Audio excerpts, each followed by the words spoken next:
जैसे अभी जीएम साहब आप एक बात बहुत बढ़िया बात बोले कि डीसी साहब ने जो लिखा है उससे ना हम इधर होंगे ना उधर होंगे। उचित मुआवजा पर बात करिए, उसके बाद बाकी चीजों पर बात होगा। उचित मुआवजा पर बात करिए।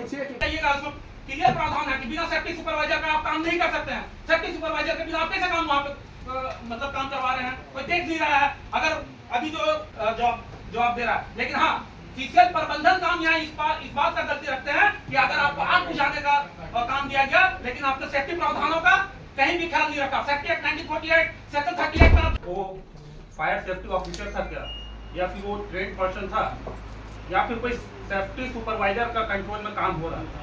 इन सुरक्षा प्रावधानों को क्यों नहीं ध्यान में रख के काम किया गया? ऐसा दुर्घटना घट सकता था, ऐसा संभावना व्यक्त किया जा सकता था, तो वहाँ पे सेफ्टी सुपरवाइजर का होना अत्यंत आवश्यक था। ये चीज का तो पूरा चूक है सुरक्षा के नाम पे। उसके बाद में अगर कोई भी लेबर, अब जिनको भी टेंडर किए होंगे, उस लेबर का एक टेन्योर होता है, एक प्रावधान होता है कोई भी एम्प्लॉय का रखने का, उसका एक स्कीम होता है ESIC, आप लोग भी जानते होंगे, एम्प्लॉय स्टेट इंश्योरेंस कॉर्पोरेशन। अगर किसी कारणवश काम के दौरान में दुर्घटना घट जाता है, उसकी मृत्यु हो जाती है, तो उस आधार पे कंपनसेट किया जाता है उसको, या उसके जो भी परिजन है आजीवन उनके फैमिली को उसका जो सैलरी है उसका 90% पेंशन के तौर पे दिया जाता है। और एक चीज, अभी मेरे ख्याल से जो मजदूर होंगे उनका उम्र बहुत ज्यादा नहीं होगा, 30 या 30 साल होगा, कुछ नहीं। हम मानते हैं कि सिंपल मजदूर था।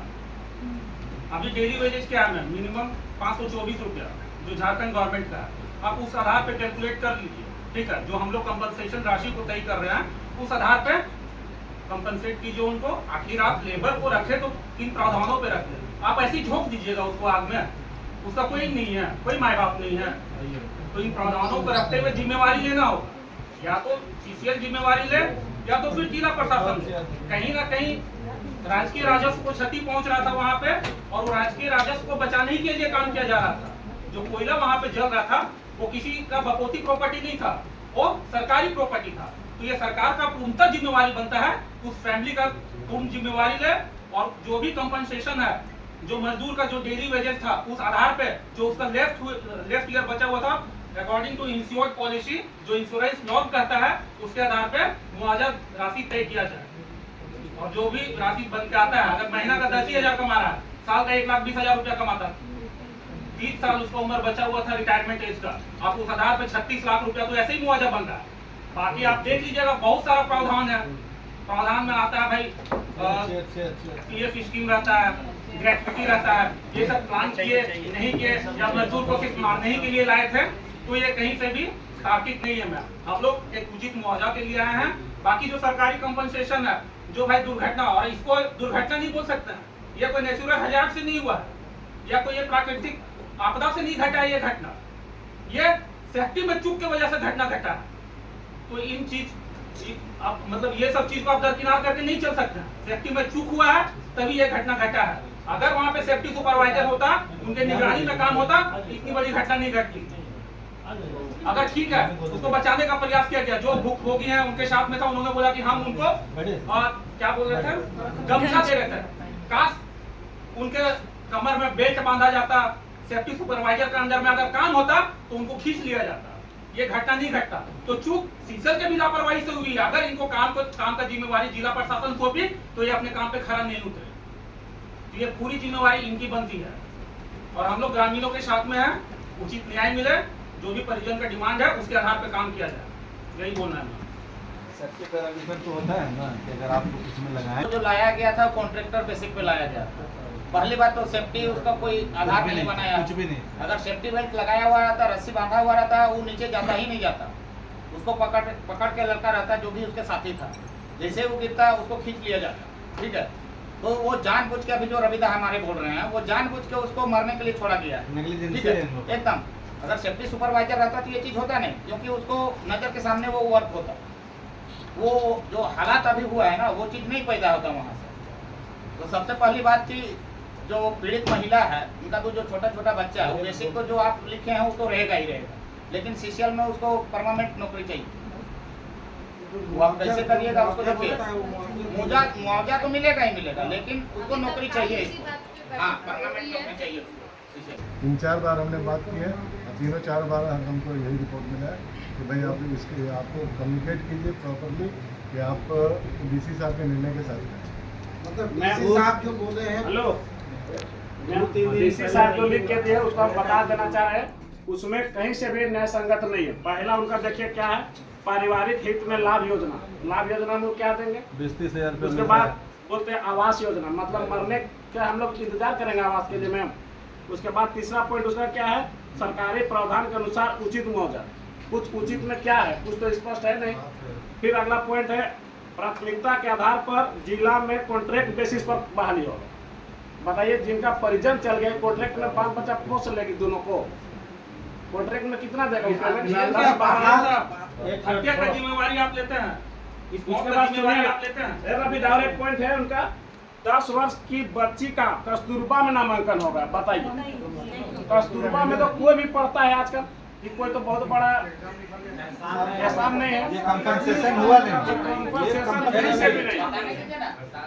एक मैम, जैसे अभी जीएम साहब आप एक बात बहुत बढ़िया बात बोले कि डीसी साहब ने जो लिखा है उससे ना हम इधर होंगे ना उधर होंगे। उचित मुआवजा पर बात करिए, उसके बाद बाकी चीजों पर बात होगा। उचित मुआवजा पर बात करिए, पूछिए कि क्या बोले उचित आप मुआवजा। बाकी इधर उधर कोई बात मत करिए। डीसी साहब के बाद से आप ना इधर होंगे ना उधर होंगे। उचित मुआवजा उन्होंने लिखा है कि परिजन को उचित मुआवजा दिया जाएगा। आप उचित मुआवजा पर नियम संगत बताइए कि आप उचित मुआवजा क्या देंगे। आप थोड़ा सा लॉटली बोलेंगे। हम लोग राज्य शासन की तरफ से जो भी निर्देश प्राप्त होगा हम लोग उसको करेंगे। राज्य सरकार कुछ निर्णय नहीं ले रही है, राज्य सरकार आप पे थोप रही है, आपका क्या राज्य कहना है? शासन के हमारे ऊपर नहीं नहीं नहीं, आपका क्या कहना है उस पे? हम बोलते रहेंगे जो बोले सुनिए, काम वहाँ पर आप करवा रहे थे, आपकी जिम्मेवारी में हो रहा है, आप किसी को मरने के लिए वहाँ भेजेंगे क्या? सुनिए, एक मिनट मेरी बात सुनिए। कल जब रेस्क्यू करना था, जब तक एक करके बोलो भाई, बोलिए। जब तक रेस्क्यू करना था विदाउट एक्सपर्ट 6 घंटा तक रेस्क्यू ऑपरेशन नहीं चला। जब तक आपका रेस्क्यू एक्सपर्ट लोग नहीं पहुंचा तब तक आप रेस्क्यू ऑपरेशन तक नहीं चलाए। जब वो आग बुझाने का काम जब किया जा रहा था तो विदाउट सेफ्टी आप वहां कैसे काम कर रहे थे? बिना सेफ्टी सुपरवाइजर का कैसे काम हो रहा था? जब बुझाने की बारी आई आपको एक्सपर्ट का याद आता है, जब बचाने की बारी आई उस समय एक्सपर्ट कहाँ था? रेस्क्यू ऑपरेशन हमारा उसके आने के पहले से चालू हो गया। चालू नहीं था सर, हम वहाँ पे हैं, वो बाद में पहुंचा है, उसको बोलेरो भेज के हम हमको वहीं पे हैं, हम वहीं पे थे। अगर रेस्क्यू ऑपरेशन चला होता, इमीडिएट इफेक्ट से अगर रेस्क्यू ऑपरेशन चला होता तो अभी तक डेड बॉडी रिकवर हो जाता, अभी तक डेड बॉडी रिकवर हो जाता। ठीक है, हम जब बात किए थे उस समय तक तो कोई नहीं आए थे, बोले बुला रहे हैं। हाँ, तो हम लोग जैसे भी जिसको ट्राई किए सारे लोग जो है आपका 5-6 घंटा हो गया। कौन सा देश से आ रहा था? 5-6 घंटा लग गया सर। कौन सा देश से आ रहा था? नहीं आ रहा था कोई काहे नहीं आ रहा था? पैसा देने पे नहीं आ रहा था, क्या करेंगे? मैंने पैसा देने पे ये कोई बात हुआ आपका? हाँ है, जैसे भी काम जब इतना देर हो जाता है, आप आ रहा है तो फिर आप आ रहा है वाला काहे आश्वासन दे रहे हैं? मैं उनके बात पे आप कितना दे रहे हैं अभी सो बोलिए, क्लियर आप बोलिए। मुआवजा कितना दे रहे हैं आप सो जो बोलिए। राज्य शासन डिसाइड करेगा वही हम लोग वो डिसाइड तो आपका 24 आवर बीत गया, डिसाइड हो। आप अभी क्लियर करिए, हम नहीं बहुत क्लियर कर सकते। कौन करेगा क्लियर? हम जो बोले, हम लोग को जो निर्देश आया वही हम लोग बात। चलिए, जिला प्रशासन पर आप छोड़ रहे हैं तो जिला प्रशासन महोदया से मेरा रिक्वेस्ट रहेगा कि आप क्लियर करिए। आप जो बोलिएगा वही जिला देखिए, प्रशासन एक बात सुनिए, जो कल जो पिटीशन दिए हैं डीसी सर, ऑलरेडी सर का साइन है, हम लोग उनके बिहाफ में आए हैं, उनके सिग्नेचर के सामने तो हम लोग कुछ नहीं होना।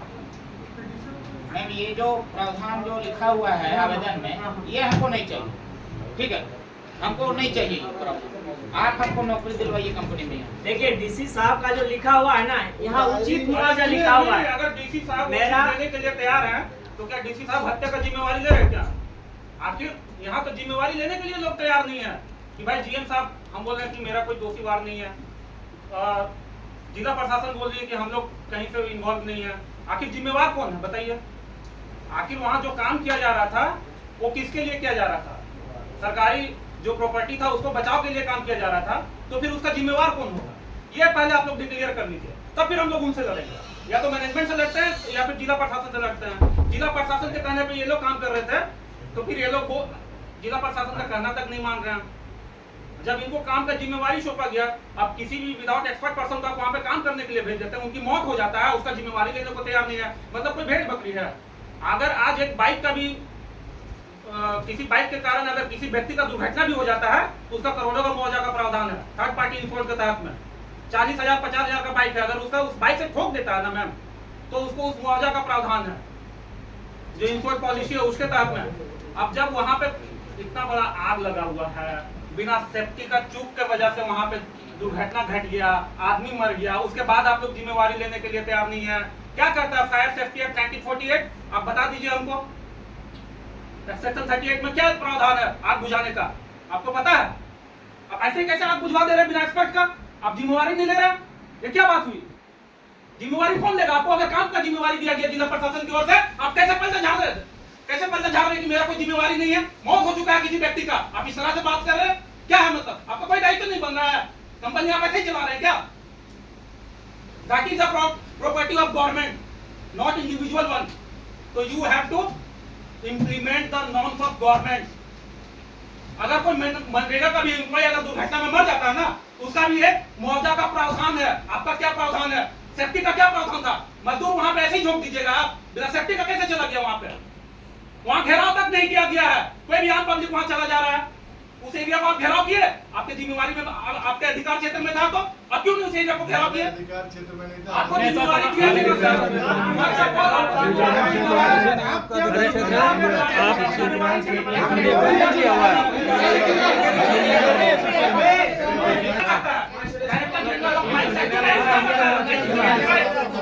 क्या कहता है? अब वहाँ पे एक माइक चल रहा है, नहीं सर मैं सुन रहा हूँ आपकी बात, घुमा रहे फिरा रहे, आप जिम्मेवार लेने को तैयार नहीं है, जिला प्रशासन जिम्मेवार लेने को तैयार नहीं है, वो आदमी कैसे किया वहाँ पे? वो अपने काम से नहीं करता है। माँ मैंने था तो यहाँ कैसे बुलाई थी आप? नहीं वो अपना क्यों बुलाया आप यहाँ पर? आप लोग बंद किए वहाँ पे 45 लाख का जो आग बुझाने का टेंडर हुआ था, 45 लाख का नहीं है, 4.5 लाख 4.5 लाख का ये 4 रुपया का टेंडर हो, लेकिन किससे पूछ के आप लिए थे वन विभाग में? उस क्षेत्र में आप किससे पूछ के आग बुझाने का टेंडर लिए? फॉरेस्ट एनओसी तो दिया होगा ना काम करने का। फॉरेस्ट से हम लोगों ने बात की, उन्होंने बोला कि आपको आग बुझाएंगे। बोला ना, आपका जिम्मेवारी दिया ना कि आप कर सकते हैं उसको। हमारी जिम्मेवारी नहीं, राज्य शासन ने दिया सुनिए है। ना, जिला वाले टेंडर बंद कर रहे हैं। डीसी साहब जो लिख के दिए हैं उसमें उचित मुआवजा लिखा हुआ, तो क्या है आपका उचित मुआवजा का कहीं से आप मैडम के सामने जैसे आते के साथ वहां पर जो आप पल्ला झाड़ रहे थे कि हमको जिला प्रशासन दबाव देकर के कर दिया, बोला अभी भी बोल रहे हैं।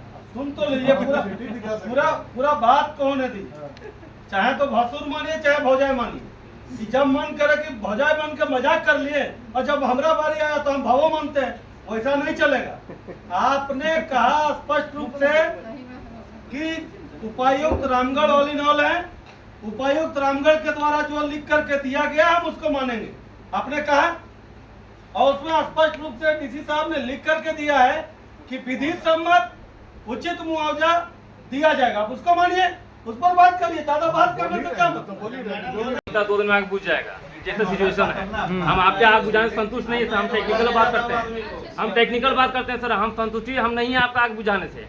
अगर आपके पास टीम में सर हम देंगे सर आपको। एनजीओ मेरा एक मित्र है, वो किस तरह वो टेक्निकल टीम वो किस तरह बुझाएगा, उसके पास प्रोजेक्ट रिपोर्ट है, वो हमको बोला आप जब बोलिएगा बार बार हम आपके साथ खड़ा हैं। लेकिन आपको हम देख रहे हैं सर 1.5 महीने से वही हाल सर। आप प्लान क्या प्लान है सर, उसमें आग पे कंट्रोल करने का कोई प्लान नहीं है। सिर्फ एक जैसे देख रहे हैं एक लोडर जा रहा है, वहाँ एक दमकल गाड़ी है पानी बुझा रहा है, बस वही चीज़ है। 1.5 महीने से देख देख के हम पक गए हैं सर। आप प्लान बी चूज कीजिए कि क्या आपको वहाँ पे किस तरह कंट्रोल कराए, उस पर आग कैसे कंट्रोल किया जाए, उस पर आपका कोई प्लान है ये नहीं है। हम पूछे कल डील करेंगे तो डील दिक्कत हो सर। 500 मीटर दूर मेरा गाँव है, अगर उस एरिया से अगर 500 मीटर भी हम 50 फीट और पीछे आ जाएंगे सर, हम लोकल है सर, हम आपको कोऑपरेट देने के लिए तैयार हैं कि कहाँ तक क्या एरिया है, कहाँ तक सर आप डील मार करके उसको बात करके उसको कंट्रोल कीजिए आपको। लेकिन फिर भी वही हाल है। हम पूछे उन्होंने डीएफओ डीएफओ हमको परमिशन नहीं दे रहा है सर। डीएफओ को परमिशन कौन देगा सर? डीएफओ को हम कंट्रोल करेंगे सर उसको, क्या आप बोलिएगा उसको? बात आप गोल बात को घुमा रहे हैं 1.5 महीना से। डीएफओ परमिशन नहीं दे रहा, कल सीओ साहब बोलेंगे डीएफओ हम परमिशन नहीं दे रहा वहाँ पे ट्रेंच काटने का, तो कैसे आप अति कर दीजिएगा? किस बेस का आधार पे कर रहे हैं? आपदा राहत कोष के तहत में दे रहे हैं या फिर दुर्घटना बीमा के तहत में दे रहे हैं या फिर बीस योजना के तहत ये राशि दिया जा रहा है? मानवीय ग्राउंड पे दे रहे हैं मानवीय ग्राउंड पे आप लोग मानवीय जिस ग्राउंड पे आप लोग उसी ग्राउंड पे इनको दे रहे हैं। ठीक है, मानवीय ग्राउंड पे मुआवजा तय होता है सर। हम लोग दे रहे हैं। ये मुआवजा अरे बात उसी पे करना है आप लोग को। मुआवजा पे ही बात दे करना रहे है। हैं हम। सुनिए, ये मुआवजा नहीं है, ये मानवीय संवेदना के साथ मानवीय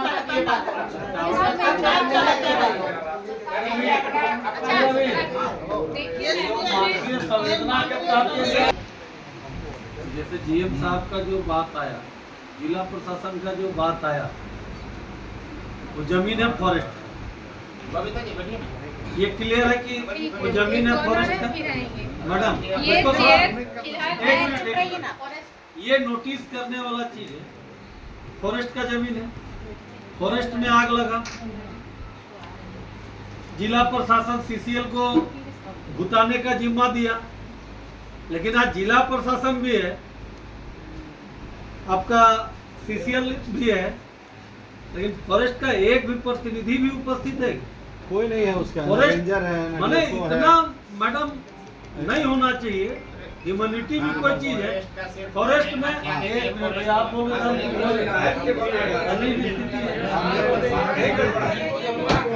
बहुत सारा प्रावधान है मैं, फॉरेस्ट डिपार्टमेंट में भी बहुत सारा प्रावधान है।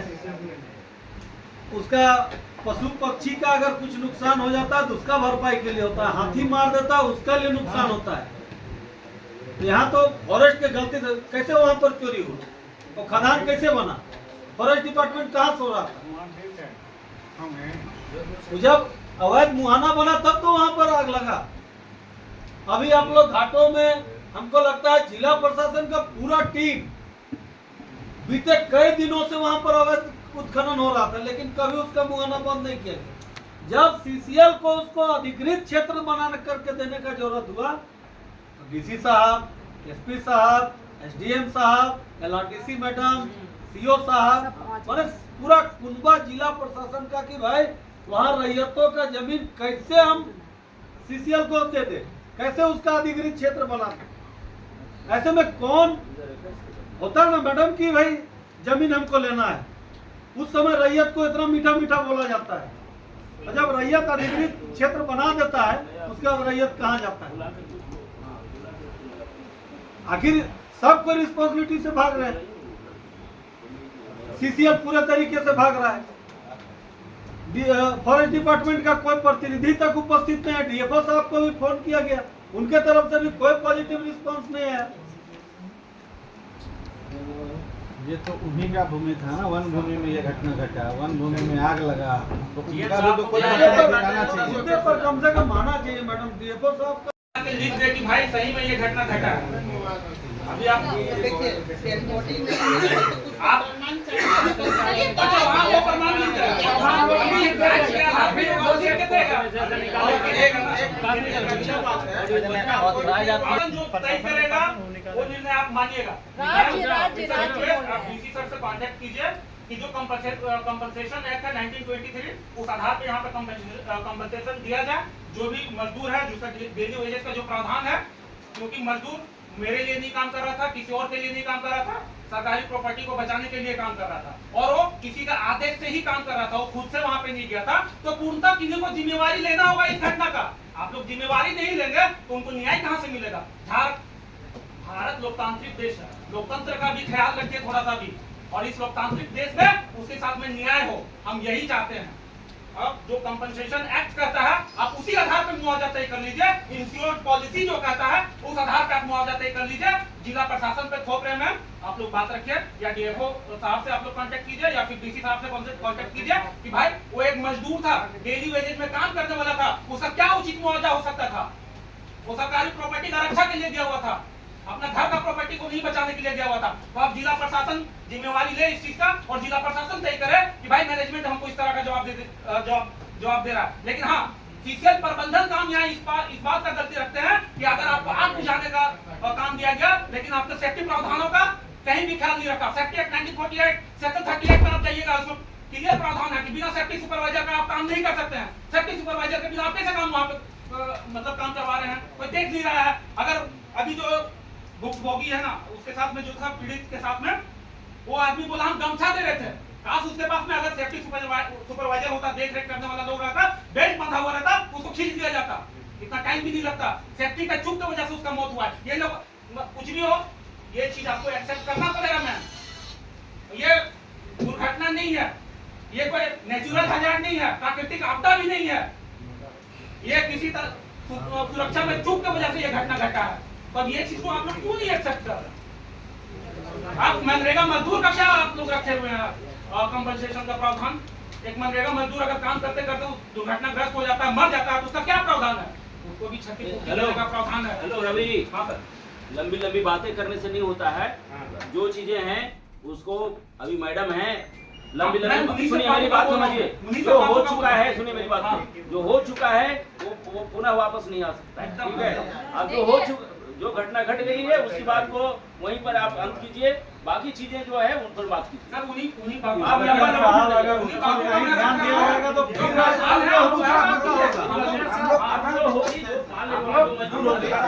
आप लोग मजदूर होंगे, उनको जो आप सेफ्टी नॉर्म्स हैं वो सब पालन किया जाएगा। जो लोग घट चुकी है वो वापस नहीं आ सकता है, उस पर बात करके अभी तो जिम्मेवारी तो कोई ले सर, जिम्मेवारी तो ले।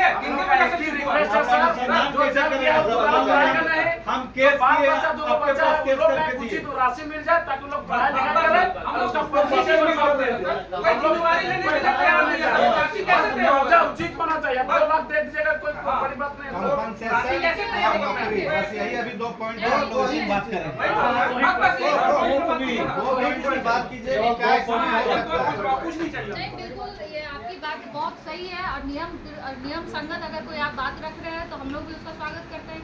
आप जो भी बात अभी कर रहे हैं कॉम्पनसेशन की बात है, वो हम लोग जरूर जो नियम का जो कहता है उसका है ना, पूरी प्रक्रिया होती है कोई भी कॉम्पनसेशन देने के लिए, तो सारी प्रक्रिया हम लोग रखेंगे। जितना जल्दी हो सके आपके तक, हम लोग तक पहुँचेगी। इनके जो भी सारी चीज़ें, जितने भी कागजात हैं, जल्द से जल्द उसमें हम लोग कम्पनसेशन की बात रखेंगे जहाँ उचित फोरम पे, जो आपने कही। लेकिन अभी यहाँ जो बैठे हुए तत्काल राहत के लिए जो मैंने बोल चुकी है ना, वो हम लोग इनको जितना जल्दी विलम्ब उपलब्ध कराएंगे, है ना। और बाकी सारी बातें आप लोग अपनी रख सकते हैं, आगे भी उचित फोरम पे रखिए, ताकि हर एक बातें आपको जो जो लगता है कि ये होनी चाहिए ऐसी, तो सब बातें पूरी की जाएगी। मैम उचित फोरम का एड्रेस क्या होगा? जिला उचित के फोरम का एड्रेस जो क्या होगा? हमारे जिला के हेड है ना, अपने रामगढ़ जिला है, डीसी साहब हैं। मैम यू आर ऑथराइज्ड, आप यहाँ पे ऑथोरिटी बन के आइए, वही बता रहे हैं आपको। जो बातें बाद में होंगी आप आप जो उसको कह अभी रहे तय कर हैं, आप जो दीजिए। कह रहे हैं, हम लोग चाहते हैं कि आप लोग करें लिखित, आप लोग दें, है ना। हाँ, सारी मैम, क्यों नहीं बातें देंगे? जो भी अभी- नियम संगत, आप भी जानते हैं कि ये नियम में ये चीज है ना, तो वो क्या होगा कि वो फुलफिल होगा। जो है उसको कोई नहीं तोड़ सकता, उसको कोई मना भी नहीं कर सकता, इग्नोर भी कि नहीं ये हम नहीं कर सकते। जो है वो तो होगा ही होगा। आप आप एक बात रखेंगे बता अपनी दीजिए। बात, आप लिखेंगे, आप देंगे, और वो स्टेज बाय स्टेज सारी बातें जल्द से जल्द पूरी होगी। और इस बारे में हम डीसी साहब से भी बात करेंगे, बैठेंगे, आप जो जो बात रखी आज तुरंत अभी बात होगी, नहीं ये मैम, आपकी मांगे, वो ठीक बात की है। बातें बाद लेकिन में अभी होंगी। जो हम लोग तत्काल आज क्यों बैठे हैं, अभी क्यों बैठे हैं, बातें तो हम लोग अब निष्कर्ष में मैम पहुंचे। आप ये चीज एक्सेप्ट कर रही है कि वहाँ मृत्यु हुआ है, जरूर डेड बॉडी रिकवर नहीं हो रहा, आप ये एक्सेप्ट कर रही है ना मैम, तो फिर ये क्यों नहीं एक्सेप्ट कर रही है कि उनको मुआवजा दिया जाए? जरूर हम लोग तो चाहते हैं फिर उसको मैम मुआवजा आप दिया जाए। उचित फॉरम का बात कर रही नहीं, हैं, क्यों? आप इनके अंडर में मजदूर था, जो कॉन्ट्रैक्टर थे, उनको आप यहाँ पे अभी लाइए। आप सोचिएगा कि उसको मुआवजा उस तरीके से मिले जो एक नियम संगत है, तुरंत तो नहीं होगा, वो तो तुरंत आप लोग है ना, वो बाय प्रोसेस होता है, वो जरूर मिलेगा। आप खुद बोल रहे हैं कि ये एक्ट में हम लोग जान, ये एक्ट में तो उसको मिलेगा ही। वो कोशिश है, लेकिन आप जिम्मेवारी लेंगी तब तो मैम। आप तो बोल रहे हैं मेरे फॉरम में बात ही नहीं है, सर बोल रहे हैं तो एफआईआर हम लोग किन पे करें मैम? एफआईआर हम लोग किन पे करें? देखिए वो तो देखिए या तो जिला प्रशासन पे एफआईआर करना होगा, या तो फिर जीएम साहब को एफआईआर करना होगा। देखिए, ये सब ना- केस तो बनेगा मैम, क्योंकि देखिए मेरे पास साक्ष्य गवाह है, केस तो बनेगा, तो हमको तो किसी पे केस करना होगा। अगर कोर्ट पे जाते हैं, काउंटर जाते हैं, नियमों पे चलते हैं, तो कोर्ट पे जाके हमको लड़ना होगा, तो केस तो किसी पे करना होगा, तभी तो जाके बात बनेगा। केस नहीं करेंगे तो बात तो बनेगा नहीं मैम। तो ठीक है, हम लोग एफआईआर करते हैं, देना है जो देना है आप लोग दीजिए, जो फॉरम में बनता है आप लोग जिम्मेवारी लीजिए, हम लोग उस पर एफआईआर करेंगे। किसी का जान चला गया है मैम, आप लोग इतना लाइटली कैसे बात कर नहीं, सकते हैं? बिल्कुल like तो फिर मैम नहीं नहीं देखिए आप ठीक है, एज ए प्रशासन आप अपनी जगह पे पहुंच रही है, लेकिन जो काम करवा रहे थे वो जिम्मेवारी से क्यों पीछे हट रहे हैं? उल्टा अगर वो लेबर पावर वो सप्लाई कर रहे हैं तो लेबर का जिम्मेवारी पूर्णतः उन्हीं का बनता है। आप उन पे क्यों नहीं दबाव बना रहे हैं? आप जिनको काम दिए, किस बेस पे काम दिए कि आप उसको काम पे रखना है, तो आप उन पे क्यों नहीं दबाव बना रहे हैं? आप लोग की तरफ से बात आ रही है, ये बात तो रखेंगे ही। ये तो आप पे ध्यान दे रहे हैं कि जिला प्रशासन तय करेगा। ठीक है, जिला प्रशासन आपसे बात कर रही है, आपकी तरफ से बातें आ रही है कि किसकी गलती है क्या नहीं है। इस बात को हम लोग ले रहे हैं, रख रहे हैं, ये बात समझ भी रहे हैं। नहीं तो हमको तो केस करना होगा मैम। अगर आप काउंटर पे जाती है तो हमको केस करना होगा, सरकारी प्रावधानों के आधार पर केस होगा। फिर आप उस पर क्या काउंटर करेंगे? डेड बॉडी मिला नहीं, मेरे पास पोस्टमार्टम रिपोर्ट नहीं, हम मुआवजा नहीं दे सकते हैं। ये वर्डिक्ट आएगा, ये फैसला आएगा कोर्ट का, हम कहाँ जाएंगे मैम? ये फैसला आएगा, हम कहाँ जाएंगे उस समय? आप बताइए। नहीं ऐसा ही होता है मैम। अभी तो सर बोले ना, मैम भी वही बात बोली कि भाई डेड बॉडी मिलेगा, पोस्टमार्टम होगा, तभी सरकारी प्रावधान के आधार पर कुछ भी मुआवजा होगा। डेड बॉडी वहाँ राख भी नहीं बचा हुआ है, क्या करेंगे लोग? नहीं यही होगा मैम तो क्लियर बोल दी अभी, डेड बॉडी रिकवर नहीं हुआ है, आप नियम संगत किसी तरह का सरकारी लाभ नहीं ले सकते हैं। मैम तो बोली ये चीज, आपदा में ऐसी बात नहीं है। ये आपदा नहीं है, दिस इज नॉट आपदा। ठीक है, ये आपदा नहीं है, लेकिन है इट्स एक्सीडेंट। ये एक्सीडेंट है मैम, ये आपदा नहीं है। आपदा का श्रेणी में ये आता ही नहीं है, ये एक्सीडेंट है। तो इस चीज को एक्सेप्ट कीजिए और जो भी उचित मुआवजा है, लेबर का पूर्णतः जिम्मेवारी इन पे आता है, जीएम महोदय पे, क्योंकि लेबर सप्लाई ये कर रहे थे, इनके कंट्रोल में काम हो रहा था। या तो आप इस पे दबाव बनाइए, करना चाहेंगे जो आप वर्क ऑर्डर कॉन्ट्रैक्टर को दिए थे, वो वर्क ऑर्डर की एक कॉपी हम लोगों को उपलब्ध करा। क्या रवि?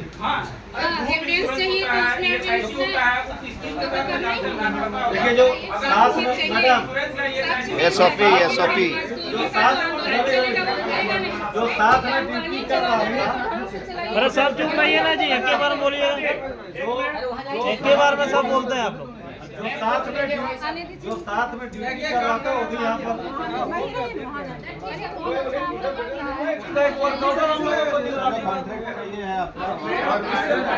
देंगे ना सर, करवा करके दिलवा देंगे, उसका कॉपी उपलब्ध करा मैडम वो आ गया, जिनके अंडर वही के साथ था वो आ गया, उनको बताइए कौन काम कर रहा है, बताएंगे ना कौन काम कर रहा है। आप चुप रहिए, आप